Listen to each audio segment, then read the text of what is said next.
Hello friends, ये 5.1 Zebronics का speaker है।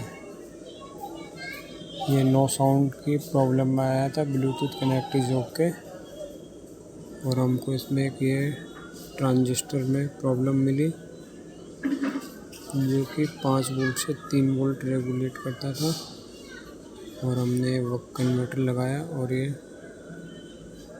ओके हो गया।